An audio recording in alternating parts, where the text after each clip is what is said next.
दीक्षाभूमी नागपूर येथून निघालेली धम्मध्वज यात्रा आता ऐतिहासिक कल्याण नगरीत दाखल होत असून या निमित्ताने 29 ऑगस्टला दुपारी 12 वाजता Balaji lawns Nikkinagar Agrawal college road Kalyan पश्चिम येथे जाहीर परिसंवाद व धम्मदेसना आयोजित करण्यात आली आहे। या कार्यक्रमासाठी भंते ज्ञानज्योती महास्तवीर भंते विणाचार्य व त्यांचा संपूर्ण संघ कल्याण येथे येत असल्याची माहिती प्राध्यापक महेंद्र दहिवले यांनी लॉर्ड बुद्धा टीव्हीला दिली। महाबोधी महाविहार मुक्ती आंदोलनासाठी 68 दिवस गया जेलमध्ये राहून संघर्षाची ज्योत प्रज्वलित ठेवणाऱ्या भंते विणाचार्यांच्या धम्मकार्यास त्रिवार वंदन अर्पण करण्यात येणार आहे। कल्याण परिसरातील श्रद्धावान उपासक उपासिका तसेच विविध सामाजिक धार्मिक व शैक्षणिक संस्था मोठ्या संख्येने या धम्ममय सोहळ्यात सहभागी राहण्याचे आवाहन डॉक्टर महेंद्र दहिवले यांनी केले।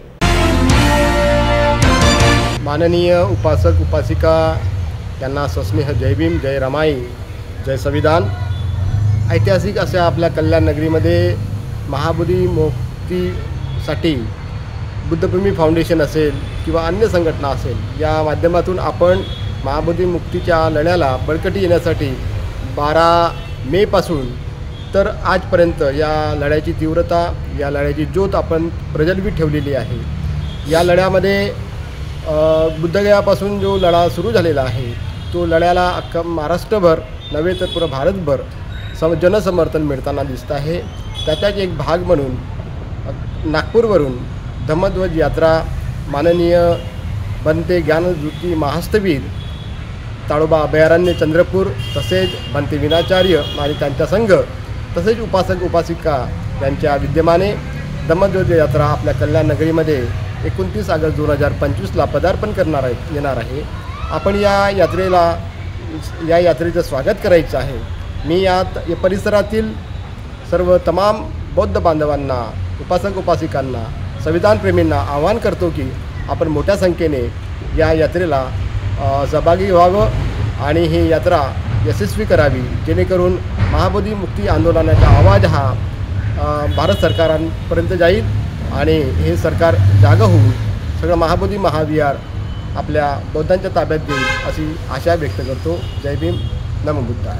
कल्याण शहरामध्ये दिनांक 29 ऑगस्ट 2025 रोजी धम्मध्वज यात्रा नागपूर दीक्षाभूमी ते चैत्यभूमी अशी ही धम्मयात्रा सुरू झालेली आहे आणि त्या धम्मयात्रेचं आगमन 29 ऑगस्ट 2025 रोजी कल्याण नगरीमध्ये त्यांचं या ठिकाणी आगमन होत आहे। त्यामध्ये भंते विणाचार्य व त्यांचा संपूर्ण संघ हे सामील असणार आहेत आणि त्याचबरोबर कल्याणमधील सर्व बौद्धोपासक उपासका यांना मी विनंती करतो की आपण मोठ्या संख्येनं आपल्या हातात धम्मध्वज घेऊन या धम्मध्वज रॅलीमध्ये आपण सहभागी व्हायचं। त्याचबरोबर आपल्या सर्वांचे पांढरे वस्त्र परिधान करून आपण या रॅलीमध्ये आपण सहभागी व्हायचे की हा लढा हा फक्त बौद्धांचा लढा आहे। तर का की जसं की हिंदूंच्या धर्मामध्ये हिंदूंचे धार्मिक स्थळं आहेत, मुस्लिम धर्मांचे धार्मिक स्थळं त्या मुस्लिमांच्या ताब्यात आहे, जैनांचं त्यांचं धार्मिक स्थळ असेल जैनांच्या ताब्यात आहे, परंतु बौद्धांचं धार्मिक स्थळ हे मनुवाद्यांच्या ताब्यात आहे आणि म्हणून त्या मनुवाद्याच्या ताब्यातून त्यांच्या जोखडातून महाबोधी विहार जर सोडवायचं असेल तर या लढ्यामध्ये आपण सर्वांनी सहभागी व्हायचं आहे। कल्याणमधील सर्व तमाम बौद्ध उपासक उपासिकांना मी विनंती पुन्हा एकदा करतो की आपण मोठ्या संख्येनं या धम्मयात्रेमध्ये आपण सहभागी व्हायचे। नमो बुद्धाय, जय भीम, जय संविधान। आपल्याला सर्वांना माहीत आहे बौद्ध पौर्णिमेपासून हा लढा बोधगया महाबोधी महाविहार मुक्तीचा सुरू आहे। या लढ्यामध्ये संपूर्ण भिक्खू संघ समाविष्ट आहे। भंते विणाचार्य आपण बघितलं असेल, त्यांना जेल भोगावी लागली, त्यांना तो संघर्ष जेलमधून करावा लागला। खरंच हा लढा आपल्यासाठी खूप महत्त्वाचा आहे। ह्या लढ्याचा आवाज बुलंद करण्यासाठी नागपूरवरून निघाली धम्मध्वज यात्रा। या यात्रेमध्ये आपण सर्वांनी समाविष्ट झालं पाहिजे। ही यात्रा नागपूरहून निघालेली आहे। 29 तारखेला दुपारी 12 वाजता कल्याणमध्ये निक्कीनगर बालाजी लॉन्स येथे येत आहे। तर आपण सर्वांनी, हे सर्व उपासकांनी आयोजन केलेलं आहे, या संघाचं आपण स्वागत करावं आणि हा सर्व विषय आपण समजून घेऊन या लढ्यामध्ये सामील व्हावा मोठ्या संख्येने आपण ठाणे जिल्ह्यातील उपासक उपासकांनी सहभागी व्हा। आपली उपस्थिती हाच या लढ्याचा आवाज बुलंद करणार आहे। आपली उपस्थिती हाच धम्माचा प्रचार प्रसार होणार आहे। आपल्या सर्वांची उपस्थिती अत्यंत गरजेची आहे।